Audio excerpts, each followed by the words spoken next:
আগামী জাতীয় সংসদ নির্বাচনকে সামনে রেখে কামারখন্দ উপজেলার ঐতিহ্যবাহী শিক্ষা প্রতিষ্ঠান সরকারি হাজী কুরুব আলী কলেজে আমরা মত বিনিময় সভায় ছাত্রছাত্রী এবং শিক্ষকবৃন্দের সাথে মত বিনিময় সভা করলাম। এই মত বিনিময় সভার মাধ্যমে আমরা ওনাদের পজিটিভ বক্তব্য এবং ওনাদের পজিটিভ মনোভাবটাই আমরা পেয়েছি। ওনাদের প্রশ্নের উত্তর দিয়েছি। সেক্ষেত্রে ওনারা প্রশ্ন করেছেন যে কামারখন্দের উন্নয়নে আপনার ভূমিকা কী থাকবে। আমি সামগ্রিকভাবে যে কথাটি বলেছি যে সামগ্রিকভাবে শিক্ষা ব্যবস্থার আমূল পরিবর্তন ঘটানো হবে, অবকাঠামো উন্নয়নের মাধ্যমে মানুষের যাতায়াত সুবিধা সৃষ্টি করা হবে, শিল্প পার্কে শিল্প প্রতিষ্ঠানের মধ্য দিয়ে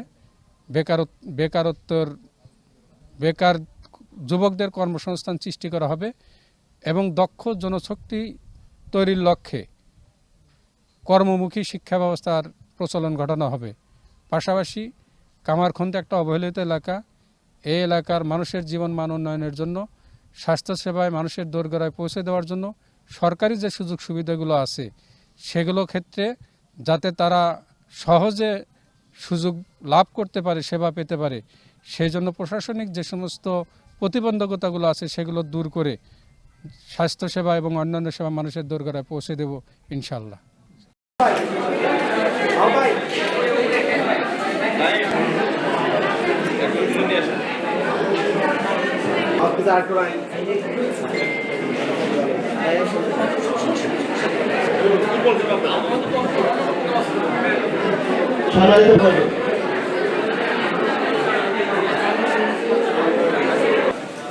সরকারি হাজী অত্র কলেজের সেক্রেটারি এবং আগামী জাতীয় সংসদ কর্মচারী উপস্থিত আছেন সিরাজগঞ্জ জেলা জামায়াত ইসলামীর সহকারী আইনজীবী অ্যাডভোকেট নাজিমউদ্দিন ভাই, আসসালামু আলাইকুম ওয়া রাহমাতুল্লাহ।